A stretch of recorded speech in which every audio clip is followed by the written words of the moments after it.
Have you seen what this? I don't know if you know about this anime, but Netflix has another live action anime that they're doing. They're taking an anime, making it live action. Yeah, because it always works out. But what is it? Yu Yu Hakusho. Yeah, I know that show. Yeah, they're making a live action of that, which I think The Spirit Detective, is that one? Yeah, well, he has the finger Yeah, gun. pew, pew. Yeah. Which is a relatively short series. That's an old one. It is, and I think actually doing a short Netflix series would be successful for that. I mean, I think When I saw the announcement for it, I did get a little overexcited because I was starting to get the story of Yu Yu Hakusho confused with Bleach, and I forgot that there had already been a live action Bleach movie. Huh. Because like it's the whole like spirits, like there's the Spirit Society in Bleach. Yeah. Or the you know. Is Toonami still a thing? Toonami? Yeah. Yeah. It is? It's only Saturday nights. And is Tom still the host? I don't know. I think he's like still there. It's not like, I don't think it's like how Tom was the host before. You know what I mean? Yeah. Remember Tom 2.0? Yeah, remember when he died? Oh, that's right. They killed him off, and then he got reborn. He was all slender and yeah, cool. he was like he was on like short he was like a teenager, like Jimmy Tom, and then like he hit puberty. Uncool Tom. Yeah. Like I think that I watched Yu Yu Hakusho when it was old Tom. That makes sense because Yu Yu Hakusho was in the block with Rurouni Kenshin and Inuyasha. No, Inuyasha was later. Dragon Ball Z. And it may have been Sailor Moon, but I think it's something else. Or maybe it was, I think Gundam. It may have been Mobile Suit Gundam. Dragon Ball Z was on at 5. Big O. No, Big O was a later night one. Was a later night one? Yeah. That was a little more. It was Dragon Ball Z was at 5. I remember that. And then it would go into, I think, Yu Yu Hakusho. Or maybe Yu Yu Hakusho and Rurouni Kenshin swapped at each other. Anyways. I'm just trying to remember back to when I'm 14 years old. I only remember 21 years ago. Batman was at 7:00 on Cartoon Network. I don't know. I don't know what it was. I just remember. I was like, Batman played at 7:00. I don't remember that being on. I mean, that was on Cartoon Network. That was my religion for a while. All right, let's get into this. This is Tommy. This is Jacob. This is Tommy and Jacob's mixtape.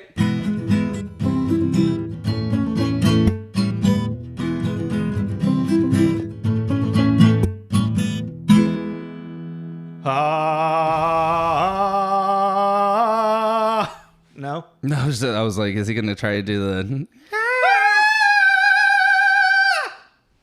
Thanks for listening, everybody. That was me very far away from the microphone, actually. He's loud. Thanks for joining us today. We are reviewing Tenacious D in the Pick of Destiny. I always thought it was "and the Pick of Destiny." I did too, actually. I was like, oh, I've been saying it wrong this entire life. This entire life? This one, not this other one. The one before that, when the movie didn't exist. Yeah. Yeah. This is in the title. This is Tenacious D's movie. So we're continuing with our bands that made movie block. Wait, real bands making real movies. Yeah, that was the name of it. Yeah. Wait, real bands making real movies. We were playing around with the fake movies when we were like, wait, but they're real movies. They're not fake, but they're so yeah.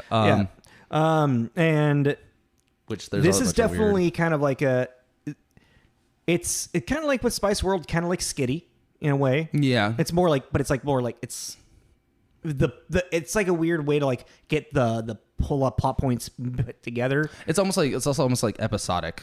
Yeah, but not. But kind of is, because it's like the meeting, the quest, the journey. Yeah. I like that. I kind of like that whole like the tarot card. The tarot card thing. Like there's a theme, like an idea of like because it's all about the metal and the band and like the idea of like metal as being satanic. Blah, leaning into that like ironically like joke of like how it's all like devil stuff. Yeah. Yeah. Even though I mean sure knights in Satan's service, that kind of shit. Yeah. Exactly. And it's metal music so much more than just that, but well, I mean, what is your actual quick definition of this movie?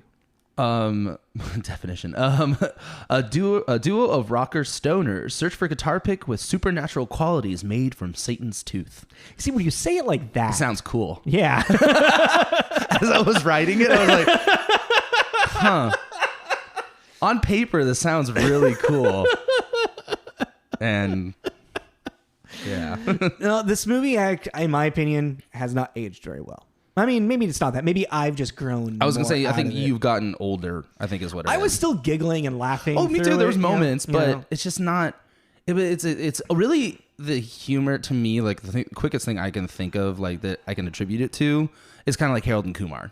Yeah. Very 100%. Very stoner, gross humor, and It's a very much a representation of a point in time. yeah, in that 2000s. Well, because this was released 2006. 2006.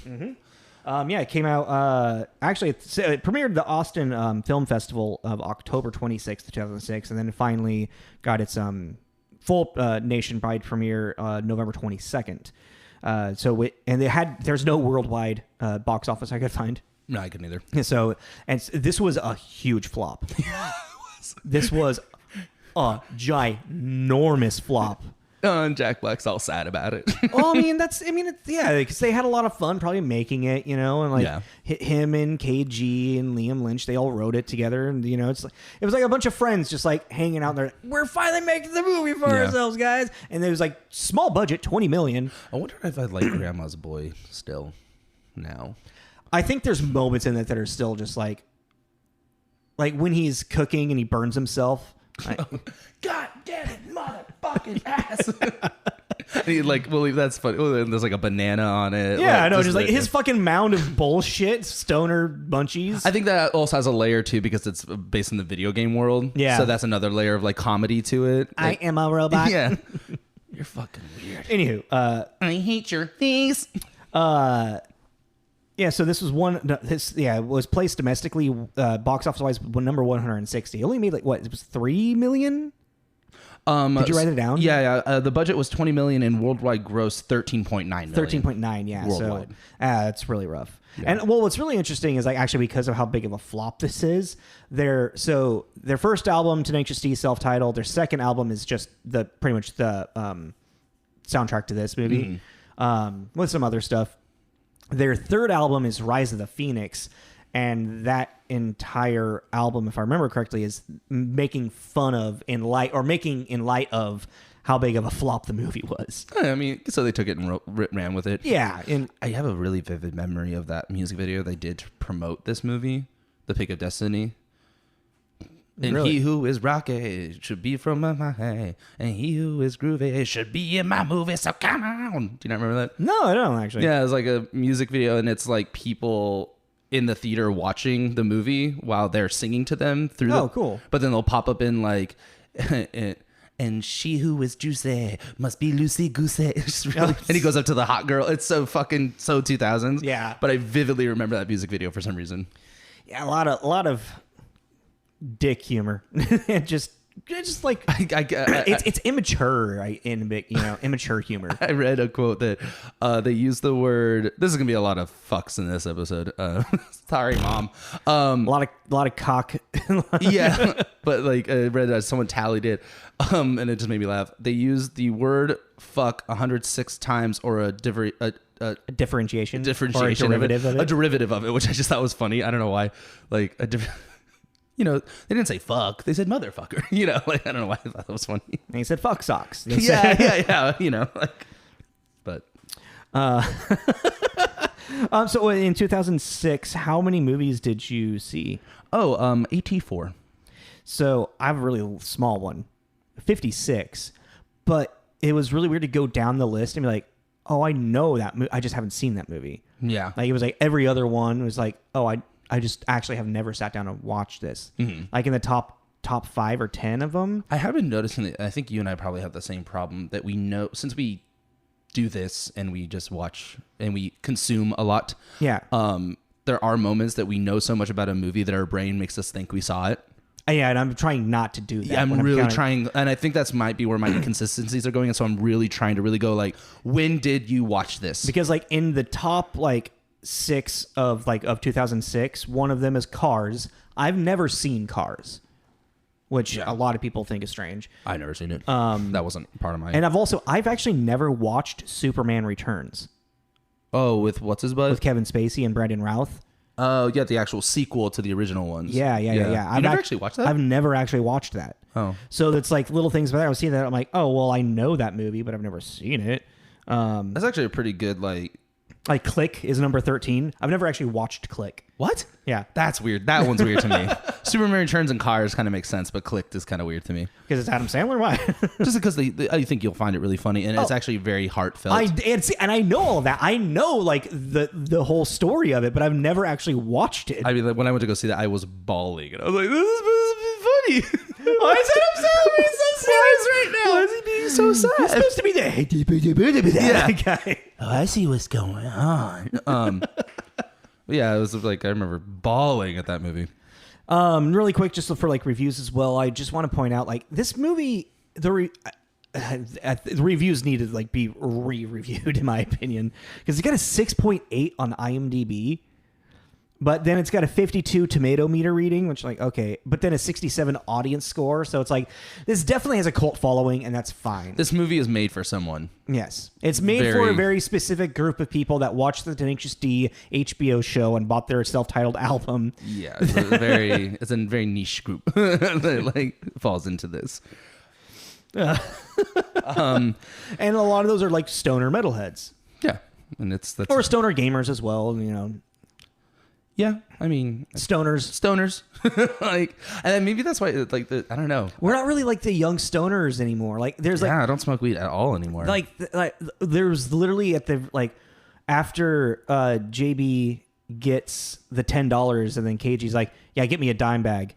And then like it cuts to them just sitting on the couch, just fucking stoned, like a Dare commercial. Yeah, she deflates into the couch. How they're just sitting there, just like I was like, a weird wave of nostalgia hit me, where I was like, oh man, I remember those days of getting that fucked just up, getting fucking baked out of my mind, sitting on the couch with some friends, and whatever's on. Like I was just having memories like sitting there with Ben. And then even like when and mine was Ryan. I was thinking about Ryan. And like when JB is like, oh hey, there's this like Sasquatch documentary that we are like searching for Sasquatch. On channel 14 we switched to that. KG just holds up the controller and he's like, when you are fast enough, my young grasshopper. No, he says. Green smoker or something like that. My young green smoker. When you are quick enough to snatch the remote out of my hand, you then now have control over changing the channel. And it's like this tense, like Jack Black's like, like focusing super hard. I'm like I'm finding this amusing, and it's also like I'm having like a nostalgia memory. Like this would be some stupid shit that Ben and I would do to each other. Like one of us was like. Yeah, and there's like a little sliver in me that I like definitely was watching it thinking, and that kind of same thing. You know, my stoner roommate for years that we used to smoke all the time with, and I was watching it like, we would have found this shit so funny. Yeah. So funny. And I like grew out of it. Like I just don't, and it says I'm just not part of that like culture anymore. I'm just not a avid weed smoker. I think that's also like, I mean, and also even Jack Black himself is kind of like, I mean, grown into like a different type of like comedian as well. Oh yeah, you know. But like this is definitely like this movie is a representation of like a stoner culture in a very specific time that I think reaches towards probably more like a younger a younger stoner generation, because like the whole like the plight to like gotta pay rent, you know. And and just like you just like, you know, trying to make it big in the music, you know, like bros before hoes is like a big point for a moment, you know. Gotta do a cock push-up. Yeah, you know. Sex, drugs, rock and roll in that order, dude. Yeah. Like, I didn't write the rule. You know, it's a very young man's game. Yeah. But we'll get more into that later. Let's actually get into who brought this movie to us. Yeah. So the director is Liam Lynch, who's also one of the writers for it. Yes. It's kind of it looks like a friend. I mean, he directed all of the Tenacious D show. Yes. And he was also a writer with them on that. He was a music consultant for School of Rock, another Jack Black movie. I mean, he's directed a lot of music videos in general. A lot. And documentaries about like music and just TV specials. He's worked with Sarah Silverman quite a bit as well. Mm-hmm. Like he was at one episode, he wrote for the Sarah Silverman program. Wasn't she in School of Rock? Yeah, she is. She's in School of Rock. Yeah, she's the girlfriend. Principal, isn't she? No, she's the girlfriend of the roommate that's like trying to get rid of him. That's right. Yeah. Yeah, she's the, She plays a bitch really well. And I've heard she's really nice. And she's just very in your face, yeah. Yeah, but I've heard she's pretty cool. I would say, not say in your face. She's very just honest. Well, then I love Sarah Silverman. I love watching anything that she does. And Liam Lynch also did a composer for Clone High. Have you ever heard of this? I have heard of it, but it sounds cool. Yeah. Is it good? I don't remember it. It's got an 8.2 out of 10. Clone High is the greatest minds of the world have been cloned and are now attending high school together, which I really want to watch. One of the things that kind of stuck out with me for Liam Lynch was the Syphil and Ollie show. Yeah, which sock puppets. Yeah, created. Yeah, he created. Yeah, and there's a funny story about that too because he was really into the idea of stop animation, like claymation kind of stuff, but he just didn't have the money or the equipment to do it. So he just apparently grabbed what he had and made sock puppets, and that was kind of the birth of this weird MTV show that was very short lived. Did you watch that? I've seen clips of it. Is it just like a half-hour show about a few sock puppets? Yeah. Okay, it's super low budget. Judge a book by the cover. Yeah. Don't you see what you're getting. Yeah, you see what you're paying for. Yeah. Interesting. So Liam Lynch is director of this, also like writer, as I said, and then I would starring and writers of. Let's get into the man of the show, really like the man of the hour, Jack Black, Mr. Jack Black, who we have discussed briefly on The Holiday. That's right. Yeah, he was in The Holiday. I forgot about that. So yeah, Jack Black you might know as the lead singer of a band called Tenacious D. In this movie where they're searching for this pick that's destined to give people superpowers. Musical superpowers. Yeah. Become, it's a destiny type situation. But you might recognize Jack Black from School of Rock, our episode we did in The Holiday, like we just said. Yeah. King Kong, the Peter Jackson one. Mm-hmm. I mean, Kung Fu Panda is a big thing that he's known for. Jumanji, the new Jumanji, High Fidelity, Cable Guy, Tenacious D series, Never Ending Story 3. We don't need to go through everything. I know. I was seeing that he was. But we're going to probably be calling Jack Black in this JB or Jables because that's what they how they reference him in the movie. And that's actually, it's kind of like a weird thing. Is like, it's almost a persona and a performance of a character that both Jack Black and Kyle Gass do as their Tenacious D roles. Like they do go by Jables or KG or what was it? Gables for Kyle Gass. Like it's kind of like, because they're doing kind of like an accentuated idea of their personalities.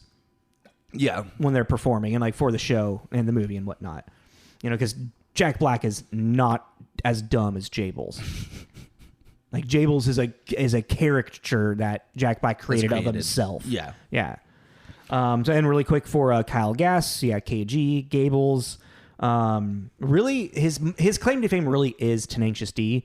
He's done some like small stuff in other movies, like small cameos. Like I saw that he was an elf, but I can't remember who he is in that. He is one of the writers that is pitching ideas to the dad. Oh, okay. And they have that like meeting. I see. Yeah, he's not really. He's in it, but no, exactly. Well, I mean, he has a quick cameo in an episode of Friends. He does. Yeah, he's one of Phoebe's old homeless friends. Like he goes to that's him. Oh, I didn't realize that. He's one of them. Oh, I mean, there's a couple of episodes where. Really? Okay. Where she yeah. I don't. Well, I mean, it's the mugger.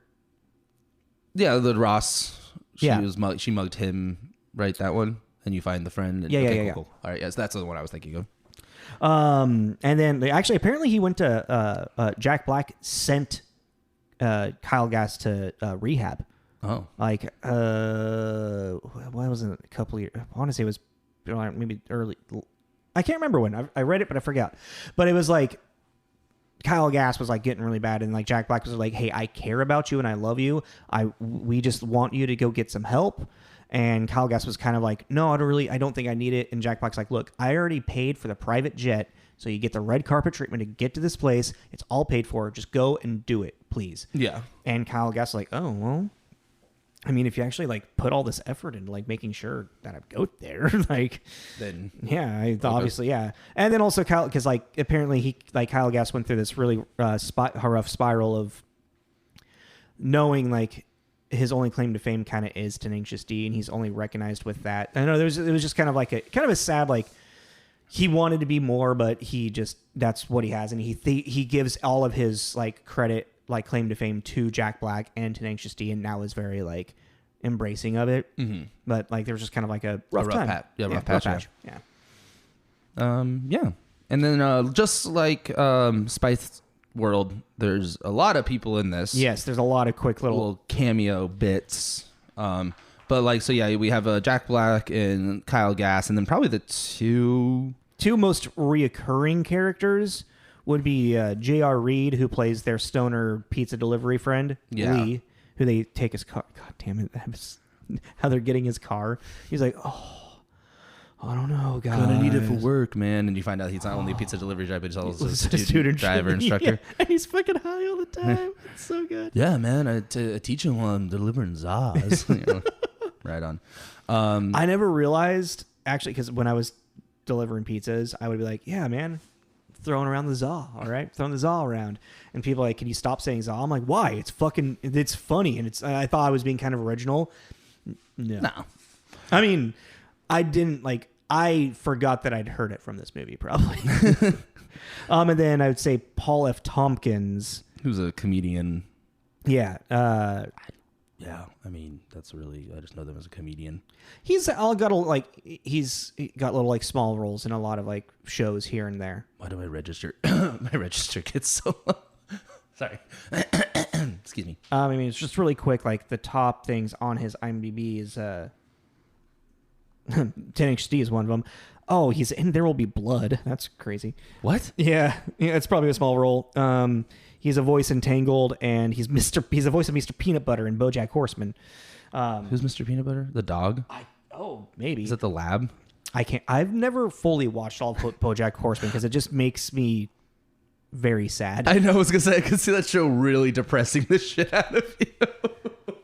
It's so good, but it's like it's very depressing. I hate it's one of those things where like I know I shouldn't be relating to this main character, but I'm relating really hard to this main character, and it's not doing anything good for me. No, it's really brutal. There's moments, man. You're like, man, I really don't feel good about myself now. I mean, let's just do a quick rundown of all the other cameos real quick. I think the first one that we see is Meatloaf, who plays young JB's dad. Overbearing religious father. Yeah, and it's just a fun tie-in because he was in Spice World as their tour bus driver. Then right after that, the opening song to this is fucking rad. I really like the opening song to this. I liked all the musical. Like there's moments, the musical elements. Yeah, it's like there's moments where they could have really leaned into it to being. It's kind of there, but it's not totally. But leading into being a rock opera. Yeah. But then it crashes down, and then they have this moment. You're like, okay, it's gonna be a rock opera now. It's like, no, and then it turns into more like heist type. Yeah, and it could have been a heist rock opera. Like they could have been singing about like getting the pick while they were getting the pick. Yeah, like I feel like that would have been maybe kind of. I would have found that more enjoyable, even though I hate musicals. You know what? That actually, I'm pretty sure that might be a thing. If we bring up to like, if Jack Black was to ever hear this, he'd be like, oh fuck, that would have been awesome. But like at the time when they were writing this, with how their show was so popular and how their show was, I think it was kind of like they were trying to lean more into like that style thing. Because the whole thing of like the show was like whatever weird misadventure or event that would happen for that day, it would be then like an inspiration for whatever song they were performing at the open mic night that night. Because the entire show is of them performing, trying to get money to pay rent.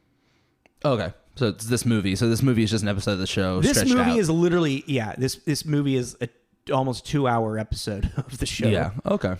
But yeah, like if they just really leaned into the rock opera thing, and I think Jack Black would be really good at it. Oh yeah, 100%. Jack Black and Kyle like writing a rock opera, like and being really like making fun of the music they love and obviously really care about, but like really like talking, bring up the tropes and a satire about it. It'd be really funny. I mean, they could do it. Fucking Tenacious D does a rock opera. Yeah. That'd be cool. Yeah, right. And then I guess after Meatloaf, the next one we see is Dio. Ronnie James Dio. Yeah, which is cool. It's so weird. A lot of people I recognize now that I didn't then for some reason. Oh yeah. You know what I mean? When there's lightning. Yeah, I was like, oh look, shit. I actually recognize who that is now. Rainbow in the dark. Fucking love Ronnie James Dio. Then what are we got into next? I think. I mean, they don't have to be in order, right? Yeah, I'm just trying to remember. That's how I'm gonna kind of remember them all. Is kind of keeping them in order. But I think Ben Stiller. That was funny. Just because I really I kind of like Ben Stiller more as these I loved him in eccentric characters. Yeah, I loved him in Dodgeball. Mm-hmm. You know, I liked him in this Tropic Thunder. Oh, they're both in Tropic Thunder together. Who? Jack Black and Ben Stiller. Oh, fucking forgot Jack Black's in that. Yeah, Tropic Thunder. It's getting time. We're getting there. Well, it's so funny because when I was watching this, I was like, why don't Ben Stiller and Jack Black do more together? They do a lot together. They've done a lot together, actually. Have they? So, Cable Guy, Tenacious D.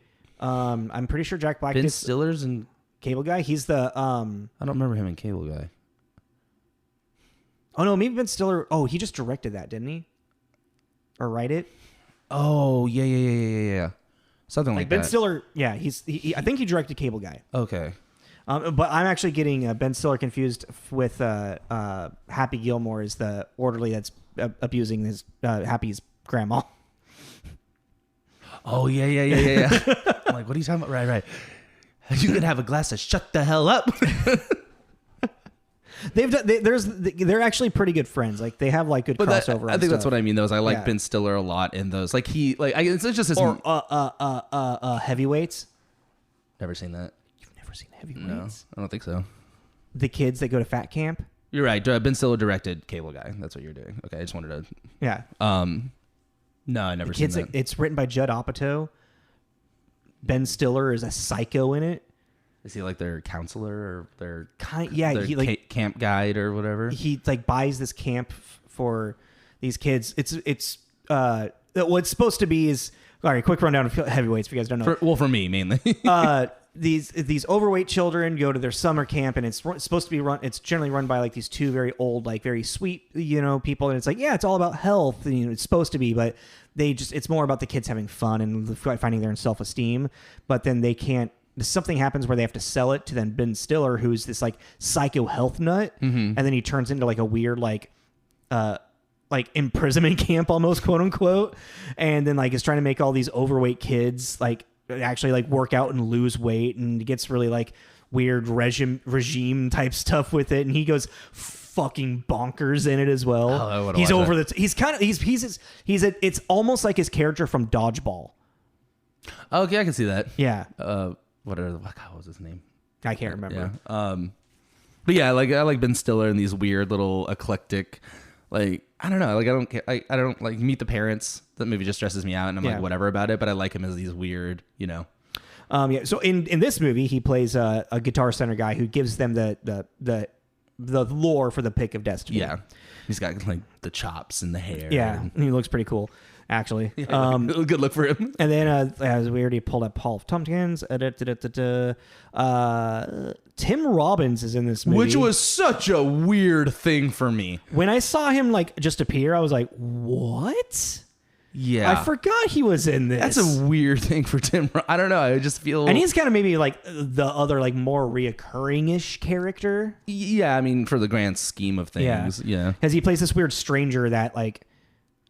Wants the Pick of Destiny Eastern European rocker. Like he's got his back teeth and he's I'm out of my mind. He's got one black eye. Yeah, and he's got like a cane and yeah. He looks homeless. Yeah, he's got like this long greasy hair. It was so weird seeing him like that.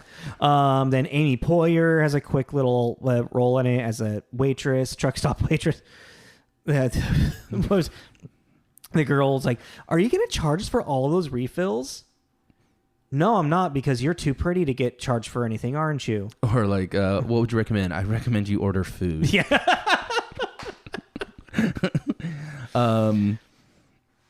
John C. Reilly is. Oh, that's right. He plays Sasquatch. The Sasquatch with both Jake and I were like, we know that voice, but we had to look it up because Man, we were going really slow through these. Let's pick it up. I mean, there's a lot of people in it. Yeah, I mean, Ned Bellamy, who's parents and stepbrothers. Fred Armisen, who you know from Portlandia.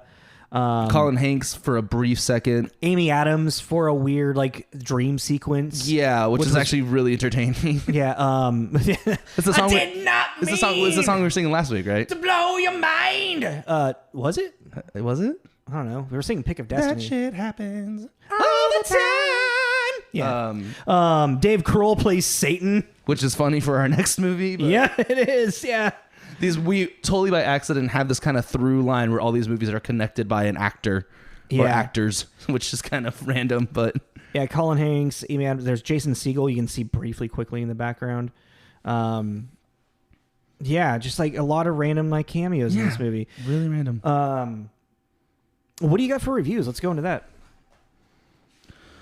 So I was very surprised by this in general. So I mean, I feel like a lot of the reviews you're going to get are probably more from the time that it came out. Oh, I would think so. Yeah.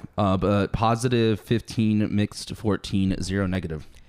That's a lot of positive. Yeah, that's what I was saying. It's really weird. It's okay, really quick. I think Spice World is much more entertaining than this movie. I did too, and I feel like our 15-year-old selves are like, what the fuck? My 15-year-old self is like, yeah. Nah, I don't know. Yeah, I found Spice Girls way more entertaining. I laughed more. Mm-hmm.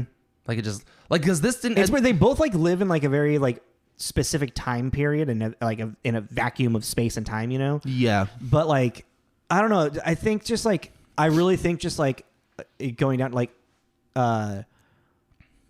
this movie just being more male centric. Automatically because of this time period makes and it. And it's all boy jokes. It's all dick jokes. And then in Spice World where it's more female led, I think there's a level of the patriarch and sexism that kind of really kind of shows through between the of reviews going into this movie. You know what I mean? Yeah.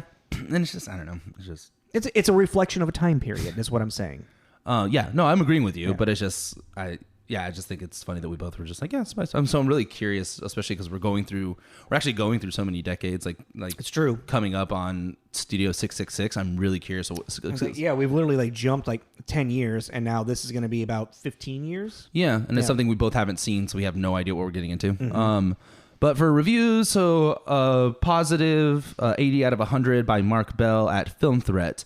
In the end, Jack Kyle and director Liam Lynch, Sarah Marshall, Jesus is Magic, have created more than just a lowbrow comedy. They've created a comedic saga, a film more rock show than movie. Yeah. Which I was like, okay, yeah. Then who did I got for mixed? Where did I write that? There it is. Yeah. 50 out of 100, Stephen Holden at the New York Times. As it wobbles from one episode to the next, The Pick of Destiny is a garish mess and some of it feels padded, but it has enough jokes to keep you smiling, and the spirit Mr. Black brings to it is fervent and touching affection for the music he spoofs but obviously adores. Mm-hmm. Yeah. Yeah, so... like this one, Kevin Crust, Los Angeles Times, not only screams out to be a midnight movie, but one in need of, shall we say, an herbal supplement, and we're not talking ginkgo biloba. Yeah. As it exists, Tenacious D and the Pick of Destiny is strictly for the tenaciously devoted. It's it really is like you're saying. It's not only saying it lives in this pocket of space and time, but it's also made for a particular audience. Yeah. And it's weird, I like the first half of this movie a lot more than I like the second half. Or maybe it's there's a lull in the middle, and I think it's when they're actually traveling to the Rock Museum and just the Rock Museum in general.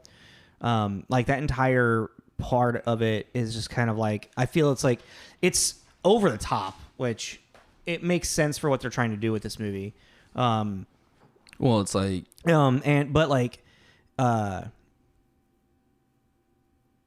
it's where everything kind of starts to get kind of forced, because this movie is just its plot is just a bunch of quick setup points, mm-hmm. and and a lot of it just seems forced narrative just to create tension or what have you.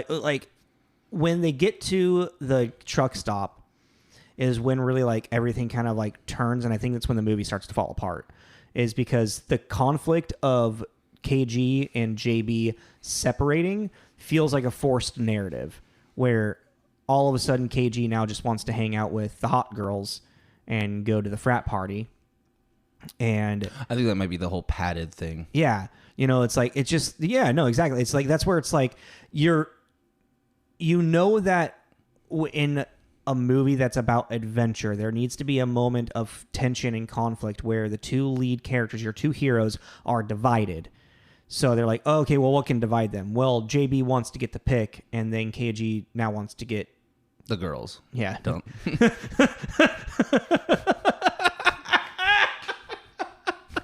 You saw where my brain was going, and I wanted to say it so bad. You can, but don't. Yeah, like it really is. It's to create this like this moment, but it's also it also just feels like, oh shit, if we don't have this altogether 10 to 15 minute segment, our movie is not going to hit that hour and a half point, which I feel like, especially since it is based off a show, you need to get to at least an hour and a half and like to make it quote unquote worth it. Yeah, and there is definitely a thing of like what this movie is trying to do is get the adventures of JD and KG out of the mundane and into the extraordinary. Mm-hmm. And because that's really like the show itself is very mundane, like it's them being stoned in their apartment doing dumb shit, pretty much, or dumb shit outside of the apartment and whatnot. The thing that it's like as you read your description again, because like on paper, like it sounds really fucking fun. Well, yeah, that's actually, let's go into that, because like, so a duo of rocker stoners search for a guitar pick with supernatural qualities made from Satan's tooth. And in getting that, they discover this because they're looking at Rolling Stone magazine, and they're looking at all these greats in the rock and roll history. And Kyle points out, oh, they all use the same pick. Yeah, because Jack Black's like, what do you have in common? He's like, oh, well, they all use the same guitar pick, and it's this same green horned devil-looking guitar pick, and that's what starts like, well, if we find this magical pick, we'll become super big rock stars. Yeah, and then they'll be able to pay their rent. And that's actually, it's goofy and fucking dumb, but it's one of the things that kind of gives a little bit of like amusing merit to this. Is it is this whole mundane thing they're searching for through this ridiculously over the top quest, is that they're searching for this pick of destiny. Yeah, it's going to give them like rock and roll fame. That's what they're searching for. But at the end of the day, it's just like, and then we can pay our rent. Oh, I see what you're saying. It's like, as opposed to like sitting there and going, well, we should probably get jobs. Like, no, let's go after this mythical, magical thing. Exactly. And then we can pay rent. Yeah, exactly. Yeah. So that's kind of a funny point. It's stupid, Yeah, it's very stupid. Yeah. It's taking the mundane into the extraordinary. There's another word I want to use other than extraordinary, but maybe I'll find it. And that's kind of like what's the most amusing. Like when you think about it like that, it's cheeky, it's fun, it's dumb. It's very much, it's a stoner. It's like a stoner. Anything that you can do to avoid going to work or have responsibilities. Yeah, get high and go on a crazy adventure with your friends. Meet the devil in the bush. Maybe that's, I don't know. Like I'm trying to think. I'm like trying to like, did it lean too much into the stoner humor and not enough of the music rock and roll humor? Even though that is the premise of it, I don't know. Does it? No, I mean I think that's both kind of like equally balanced. You think so? What the problem is that it's just as a narrative and like plot point to plot point, it's super thin. Yeah, and I guess it's just like even like, and a lot of it feels very forced, especially when the journey actually begins. Because if you think about the first half of this movie, where it's Jack Black trying to prove to KG that he's worthy to be part of the Kyle Gass project, and then it's quick, and then all of a sudden, like the wig goes off, and then Kyle Gass is now defeated. He's like, I gotta go home. Yeah, I can't pay rent. I mean, like that's the thing. I never got a laugh, but I got chuckles. Like that whole sequence where they're having the concert simulation. I love that because it was just there was something like endearing about it, and then he like and then Jack Black has this freak out and like smashes his guitar. Well, he sees like his dad. It's like Meatloaf's face, just like yelling at him, like, And you'll never amount to anything. He's just like, and he's like, power slide, and he slides and just wrecks his guitar. And he's just like speaking slobbery. But then Kyle can like understand it. It was just like, I don't know, like that made me chuckle, but I never had a laugh. And you see, and that's where they're writing for the Tenacious D show audience, because the whole thing of like how like their whole like dichotomy in that is that Jack Black, as we start to see moving forward from this point, is that Jables is the over the top, like, yeah, let's do this, KG, what are you doing, KG, the fuck, man, you're fucking up my flow. And like KG is the comic foil to Jack Black's over the top. Yeah.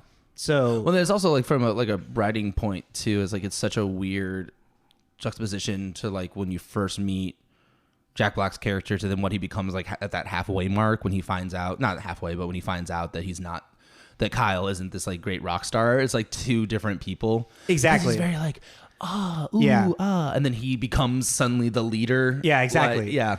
it's kind of a jarring. But we're not going to be called the Kyle Gass Project. Oh, that was so We're going to be called Tanakh.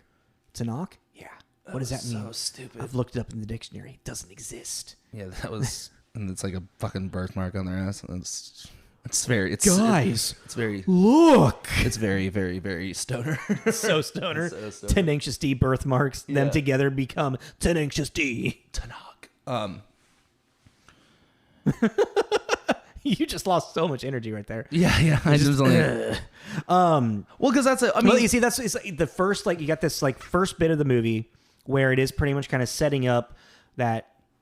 You know, the open mic night, you know, it's like this dream of like fame and all this stuff.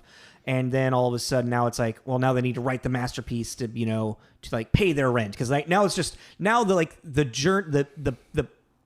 conflict of the movie now is they can't pay their rent.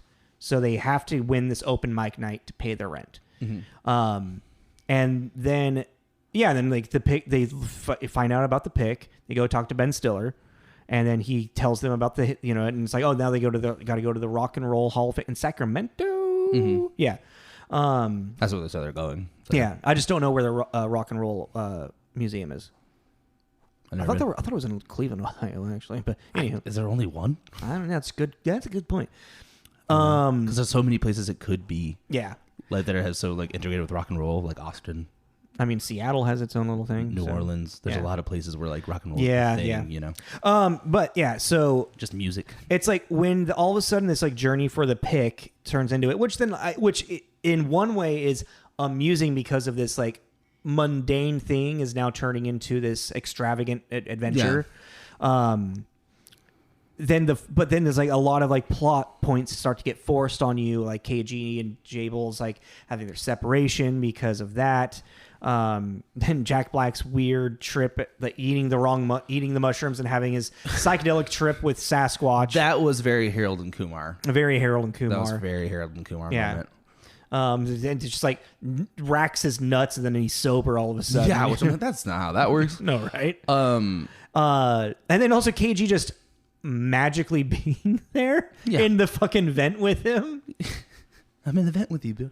No, but it's like, but there's also just like moments that like are really like that whole dream sequence when they're on their way and he like, we wrote this song 5 minutes ago, and they start like singing the song. You know, I did not mean to blow your mind, that whole one, but like every time they go over them, like they look normal, and then every time they pan back over them, like something's different. Yeah, and they're becoming like, more and more like metal. Yeah, more like decked out in like chains, chainmail, and leather, and like eyeliner and makeup, painted nails. Yeah, by the end of it, Kyle Gass has 6 arms and he's playing like 7 guitars. Yeah, and like Jack Black is like straight up like the eyeliner and chainmail vest, leather and cuffs and spikes, and like that kind of shit. I was like, that's literally blows a guy's mind out. Like, yeah, from his like and throws the microphone. I do not need a microphone. I do not need. My voice is fucking powerful.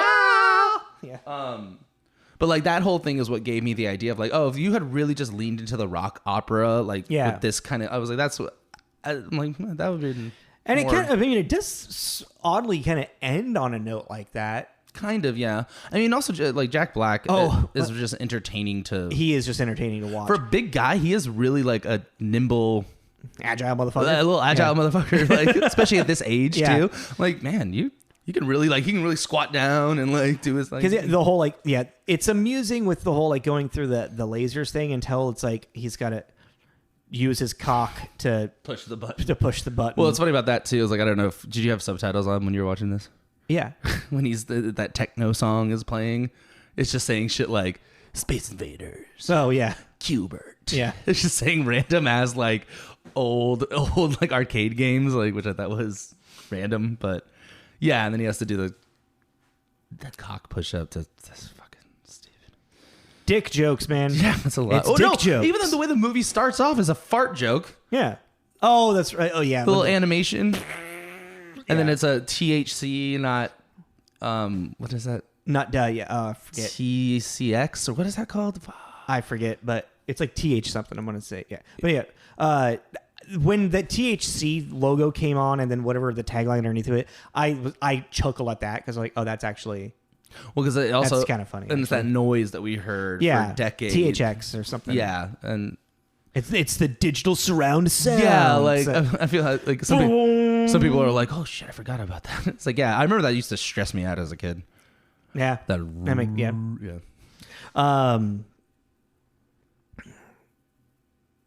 I had something else. Am I just getting into Dave Grohl, the Satan bit? Oh yeah. What was the phrase of like for the devils like, from whence you came. You must return until you're complete. No. I don't know. Return from whence you came until you are complete to gain. Yeah, again. Yeah, again. But yeah, so it's like that's a very Jack Black humor, is like finding a way to like mispronounce a word to work with to make it rhyme. Yeah. Yeah. Mm-hmm. But yeah, so like, well, yeah, I mean, yeah, that's I don't know. It's like weird too, because then like also Jack Black's kind of an asshole in this. Like towards KG. Yeah, but you see, that's what I'm talking about. Like that's the character that he's created for Tenacious D. Yeah. But I didn't notice that before, that he's kind of an asshole to him. Oh yeah, because like I mean the whole thing is like he's an asshole, but then like KG's kind of like either naivety or idiocy, then makes Jack Black become an idiot with him, or like that's why he's the comic foil. Yeah. I've never heard that term before. Comic foil. Mm-hmm. Oh, it's like in you never really watched Frasier. I heard you say it the first time, and I thought I just misheard you. But now that you said it again, I'm like, okay, I am hearing comic foil. Yeah. So it's like someone's like foiled their plans. Okay. You know. They get a different kind of foil. I was like the stuff you put on top to keep stuff warm. That's why I was like, I need to actually explain this to you. Yeah, I'm like, it's like, you foiled my plans. Okay. He's the comic foil. I would have gotten away with it too if it wasn't for. Okay. Yeah. I see. Okay, now that makes sense. Okay, thank you for walking me through that. It's really like he's with him to keep the heat on. Like, you know what I mean? Like I was making it. Dude, he's got to have the foil to keep the bowl going, man. Yeah, I don't know. I was like, is this like some like okay, all right.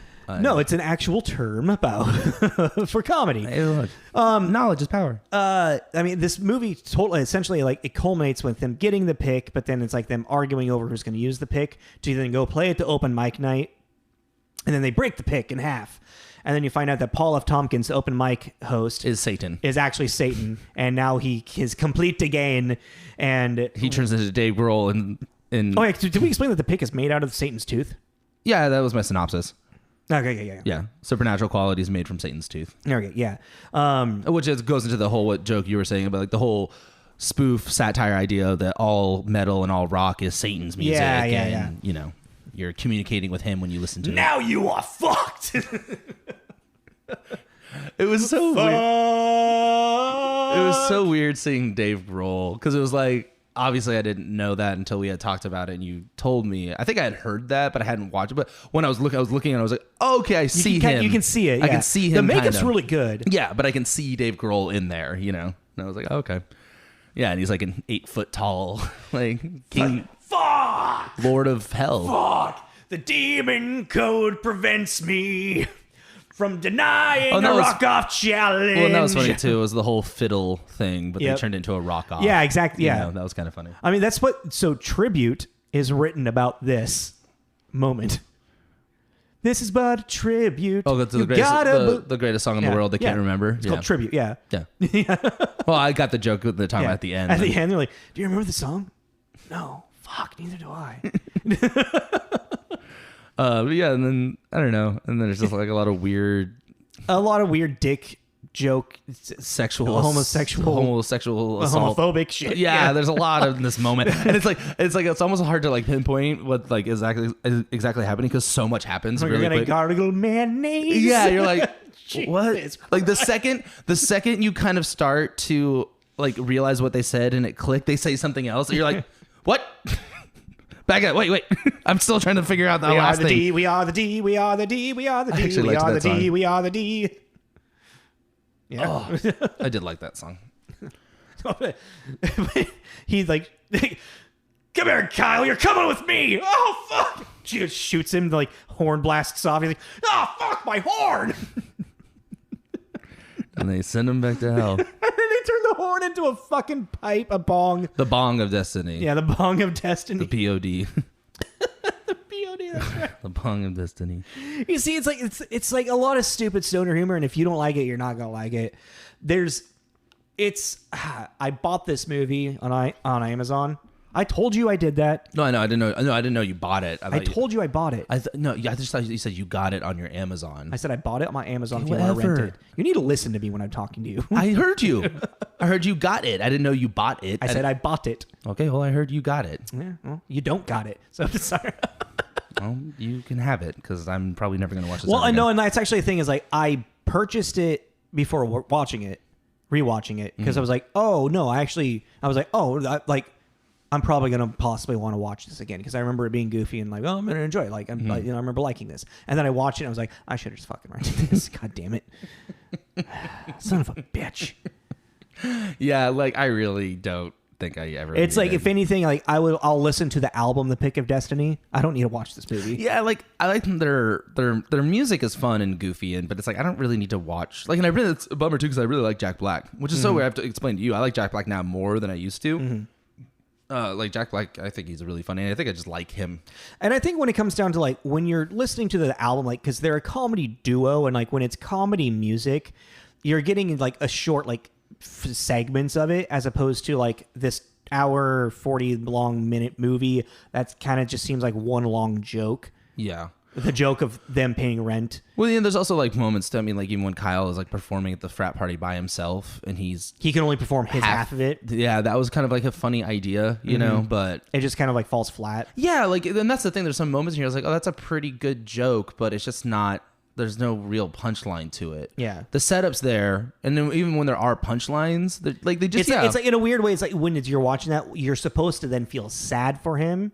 And empathy, be like, oh, you are like you should have your other half, type thing. But then it's just like he's been too cocky, where you're just kind of like, well, you kind of deserve this as well. Or like even like when Tim Robbins is like, come over here, I'm gonna stab you. That fucking made me laugh super hard. But that's the thing, everything just kind of felt like I was like, that's a funny. They're like, no, you just want to bail, like let's bail. And then the cops show up and he's like, catch me if you can, and they just like walk up and he's like, but yeah, it's just like a lot of the jokes just fell really flat for me, and I don't know. This is in recent memory. This is something I was pulling a U. I had to take my phone and throw it across the room because I found myself on Instagram, and I was like, no, you got to watch this. Like, and I haven't really had that in a while. I'm just taking it quickly. Yeah, I haven't had that feeling in a while. I think the last time I felt that kind of was Pagemaster. Back in episode 85, I was kind of like, okay, yeah, because that movie like that has a weird pace to it. That also has a lull in the middle where you're like, okay, come on, let's go. Forget how it goes. I was gonna sing this song. And you want to rate it? Oh yeah, we got to figure that out. Let's until okay. Yeah, man, this is. It's on par with Spice World in just different ways. It's definitely a wet mogwai. It's almost a gremlin. I don't want to say it's a gremlin though. I don't think it is. I mean, I definitely like. It's a. Oh, I'm sorry, no, it's a mogwai that's eaten after midnight for sure. Yeah, and it's just really, it's like it. I really don't like to say this, but it's really just that's the time and era. This was such a like stoner boy movie. It's like what's weird is like this movie has a more cohesive plot. Yeah, like you have an end goal. Yeah, than what the Spice World movie did, but the Spice World movie had a little bit more cleverness to it, in my opinion. I think the Spice World movie is charming. Yeah, this isn't. This is fair, this is vulgar. Yeah, and I think that might be what one of the things is that Spice Girls is not a great movie, but they are charming and they have a very fun energy, lightheartedness to them. And then this is like the skeezy cousin, where it's like it's just it's this vulgar humor, and they're funny, but they are not charming. That was British. This is American. Yeah, yeah. But I think that's the best way to put it. Is Spice World was charming, and this is its vulgar cousin, and they have very similarities in bands making movies about their quote unquote life. Yeah, and it just, I guess, it really just kind of depends on you. And it's like, and I think like another saving grace. Listener. Yeah, another saving grace for this movie is that the fact it's not like this whole journey is for their rise to fame. It's to pay rent. It's to pay rent, which is just a mundane, stupid, like fun thing for like two people that you clearly know are actually like famous artists. So they're making fun of like the joke of a comedy duo band trying to make it. So yeah, and I just think it really like depends on you as a listener. Like, I feel like. We always talk about, would you recommend this to somebody? It's like, no, have you seen the trailer? Do you know about this band? Do you know what kind of music they do? It's like, yeah, do you know Tenacious D? Do you like if you like Tenacious D and you like Jack Black, then yeah, sure. Yeah, sure. But it's like, I feel like if you like just know these bare minimum things about it, you'll know if you like it or not. Yeah. Like I knew, like the second I started playing this, I hit pause to see how long it was, and I was like, oh thank God, it's like an hour and 34 minutes or whatever. And like, that's all right, let's wrap this shit out. Let's get this over with. But I think what Mogwai After Midnight, like it's turning Eaten After Midnight. Eaten After Midnight is turning into a gremlin. So like, I think 6.8? 6.8's way too high. It's really high. It's like a 5 somewhere for me. Yeah, I'd say it's pretty low for me. And it's like a lot of the saving grace is like, and I feel bad saying this now because of what you told me about Kyle, but Jack Black saves a lot of it because of his physical comedy and also just like that review said, the spoofing of the music he obviously cares about. And if you know him, KG's like a big part of that as well. No, yeah, totally. But I think his whole like rehab stint that happened like way after this movie. Oh, okay. Way after this. But yeah, I just like I really like Jack Black's voice.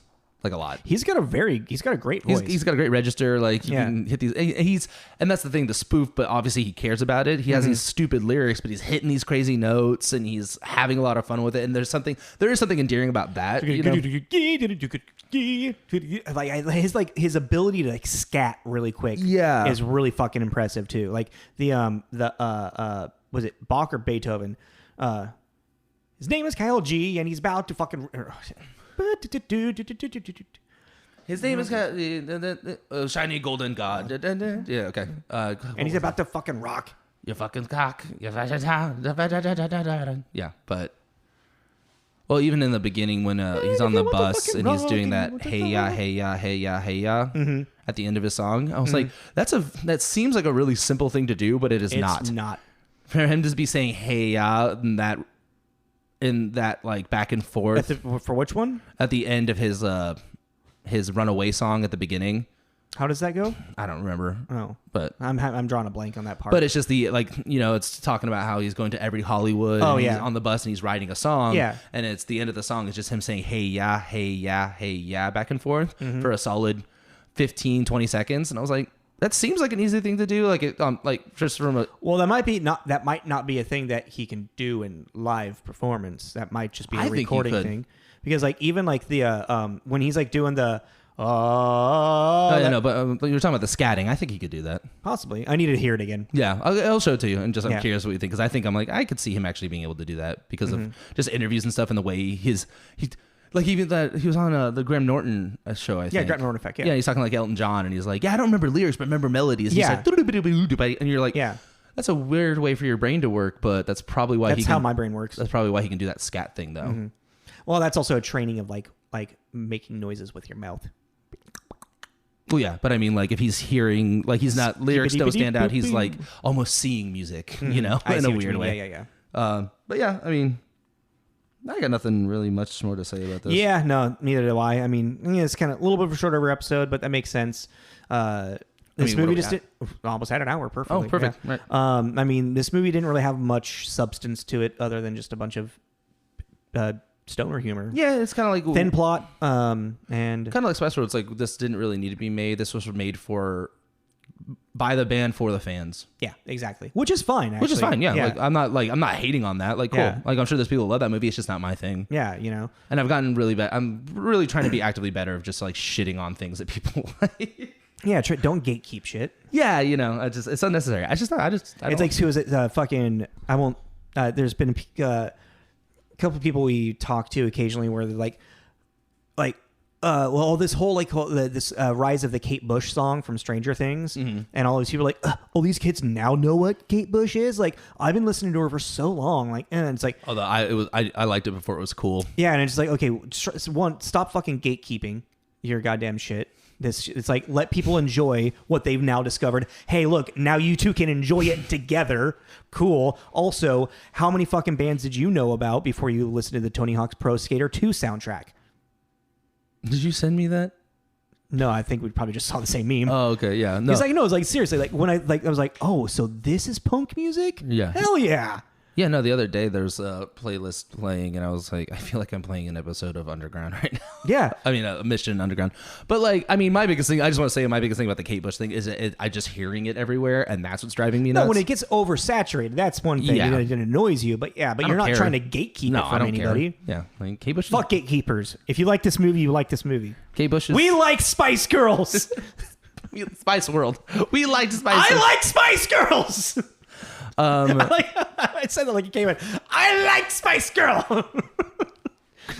I also enjoy Tenacious D. But for this movie, I would only recommend it if you do like Tenacious D as well. Yeah, that's what I would say. That's a long-winded way of us getting to that. But yeah, join us next week. Because, like we said, there's this weird little thing that we accidentally did. We're going to be doing... this came out this year? Or last year? I can't remember. I think it technically came out in 2021. I think November 2021. Well, we'll find all that next week. But it's within the last year. Yes, and it's Studio 666. It is the Foo Fighters possession horror comedy. Yeah, and there's... I forget his name off the top of my head already, but the drummer that passed away recently is in this. And yeah, I forgot about that. Yeah. But yeah, so I'm in my mind, I'm kind of feeling it's gonna be like a Tucker and Dale versus Evil. That's kind of what I'm feeling. That's what I'm hoping for. I think this was also written by Dave Grohl. Interesting. Yeah, so this will be fun. Yeah, but yeah, so we haven't seen this one coming up, so it's gonna be. We know very little. I know it stars. I know Whitney Cummings is in it. I just know it came out. Yeah, and I know it's about the band in the haunted house. Yeah, they go to a haunted house to write They're trying to write. Dave Grohl gets possessed by the devil and starts killing people. Which, like, cool. Yeah. That sounds. Metal. Yeah, that sounds fun. So yeah, like us. Our Instagram is TJ's Mixtape. We also have a Twitter that we're kind of trying to figure out what to do with. It's kind of hard because our content that we post is just not really like Twitter. Yeah, it's not really Twitter-y. Yeah. But yeah, we're on Facebook. We're on Instagram. We're on a Patreon. You can sign up for $1 or $5. $5 you get early access to episodes on Wednesdays. And all our posts is our link tree where you can find all of our links to all of our platforms that we are on. And we're on pretty much all the major ones at this point. We're on everything. Yeah, we're on everything. So you can listen to us. I'm pretty sure like everywhere. If you find a platform we're not on, let me know and I'll put us on that platform. Yeah, if you have one that you like. And also go ahead and rate. That really helps. We are a self-made, self-produced podcast, besides our lovely people on Patreon that are helping us support us to get more equipment and upgrade stuff as we go. But yeah, give us a rating. Let us know what you think, and we will talk to you next week. Yeah. Thanks for listening. This is Tommy. This is Jacob. This is a Tommy and Jacob mixtape.